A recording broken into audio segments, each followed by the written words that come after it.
नमस्कार, खबरें जारी न्यूज 24 पर मैं हूं आपके साथ मकसूद खान। जनता की ऑडिट रिपोर्ट में आज बात महाराष्ट्र में असली शिवसेना पर जनमत संग्रह की। बगावत के बाद शिंदे के किले में ठाकरे कुल के वर्चस्व की जंग का शंखनाद हो चुका है। शिवसेना बनाम शिवसेना की इस महाभारत ने ठाणे की लोकसभा सीट को महाराष्ट्र की सबसे हॉट सीट बना दिया है। ऑडिट रिपोर्ट में एक नजर ठाणे जिले में असली शिव सैनिक पर छिड़े लिटमस टेस्ट पर।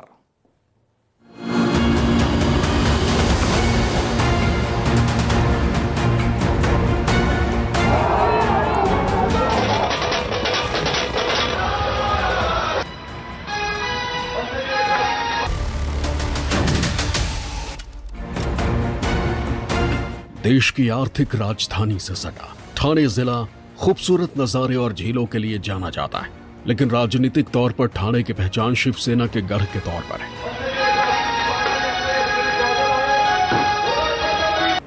शिवसैनिक बनाम शिवसैनिक की जंग ने इलाके की आबो हवा में गर्माहट भर दी। शिंदे के गढ़ ठाणे में पूर्व मेयर नरेश महस्के को तीर कमान लेकर चुनावी रण में उतारा है। वहीं उद्धव ठाकरे ने विरासत की मशाल जलाने के लिए मौजूदा सांसद राजन विचारे पर तिबारा दाव खेला है।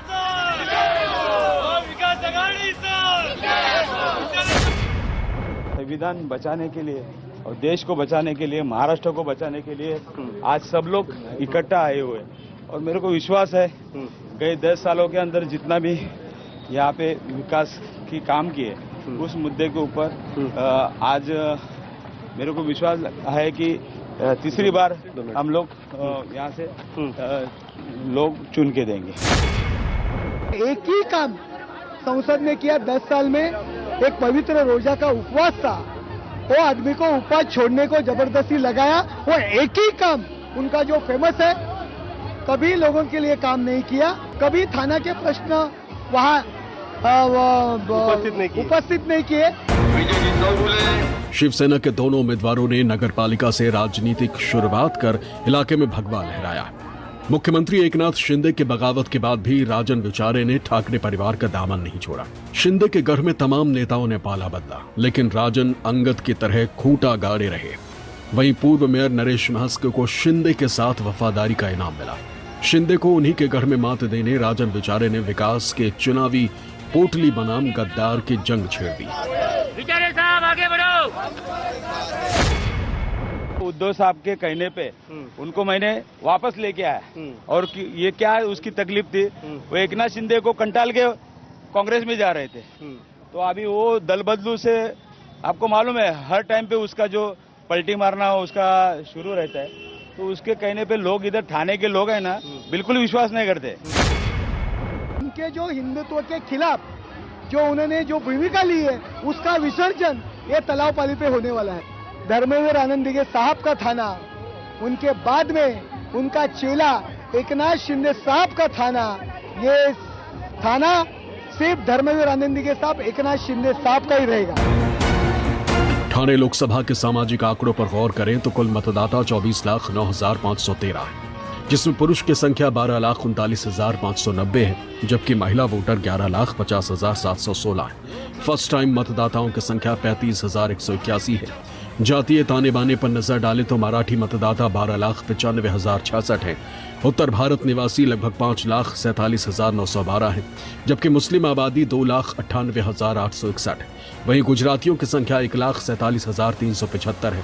पंजाबी और सिंधी वोटर भी 50,000 है और अन्य वोटर्स की संख्या 50,000 है। तो महंगाई ये बहुत बढ़ गई है। महंगाई तो है, जो 60 रुपए का पेट्रोल था आज 110 हो गया है, जो सिलेंडर 400 था आज 1000 के पार हो गया है। तो जो नॉर्मल आदमी जीता था आज उसका जीना मुश्किल हो गया है, तो वो दिमाग में रहेगा। अभी जो हम लोग रिटायर लोग हैं उनका पेंशन नहीं बढ़ रहा है, बोलेगा तो जो प्राइवेट लोग हैं उनका पेंशन में कोई ध्यान ही नहीं दे रहा है।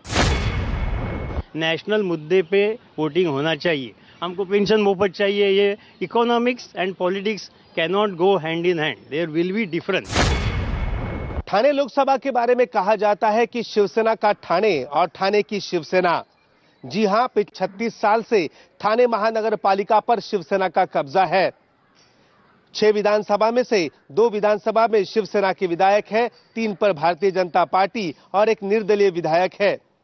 यहां पर भारतीय जनता पार्टी की ताकत ज्यादा होने के बावजूद भी ये चुनाव क्षेत्र शिवसेना या माने एकनाथ शिंदे ने भाजपा के हाथों में नहीं जाने दिया। ठाणे की विजय गाथा पर नजर डाले तो आजादी के 40 साल तक किसी भी राजनीतिक दल का दबदबा नहीं रहा, लेकिन 90 के दशक के बाद ठाणे शिवसेना का किला बन गई। 1952 में हुए पहले चुनाव में गोविंद वर्तक ने कांग्रेस के चुनाव चिन्ह पर जीत दर्ज की। 1957 के चुनाव में कम्युनिस्ट पार्टी के श्यामराव परुलेकर ने कांग्रेस से ठाणे को छिटक लिया। हालांकि 5 साल बाद 1962 के चुनाव में कांग्रेस के सोनू भाई बसवंत ने हार का बदला चुकता कर लिया। 1967 से 1977 तक ठाणे लोकसभा को खत्म कर दिया गया। 1977 में दोबारा अस्तित्व में आई ठाणे लोकसभा में जनता पार्टी ने खाता खोला और रामचंद्र महलगी लगातार 2 बार जीत दर्ज कर 1982 तक कब्जा जमाए रखा। 1982 के उपचुनाव में भारतीय जनता पार्टी के ही जगन्नाथ पाटिल सांसद बने। 1984 की कांग्रेस लहर में शांताराम घोलप ने ठाणे में पंजे की वापसी कराई, लेकिन 1989 में भारतीय जनता पार्टी के रामचंद्र कापसे ने भगवा लहराया और जीत का सिलसिला 1991 में भी जारी रखा। 1996 में शिवसेना के कोटे से प्रकाश परांजपे ने धनुष तीर से विरोधियों को घायल कर जीत हासिल की। लगातार 4 चुनाव जीतकर प्रकाश परांजपे ने ठाणे को शिवसेना के अभेद किले में बदल दिया। 2008 के उपचुनाव में आनंद परांजपे ने पिता के विरासत को आगे बढ़ाया। हालांकि 2009 में एनसीपी के संजीव नाइक ने शिवसेना के किले में सेंधमारी कर संसद की राह तय की। 2014 में राजन विचारे ने शिवसेना का एक बार फिर इकबाल बुलंद किया और जीत का सिलसिला 2019 में भी जारी रखा। 2008 के उपचुनाव में आनंद परांजपे ने पिता के विरासत को आगे बढ़ाया। हालांकि 2009 में एनसीपी के संजीव नाइक ने शिवसेना के किले में सेंधमारी कर संसद की राह तय की। 2014 में राजन विचारे ने शिवसेना का एक बार फिर इकबाल बुलंद किया और जीत का सिलसिला 2019 में भी जारी रखा।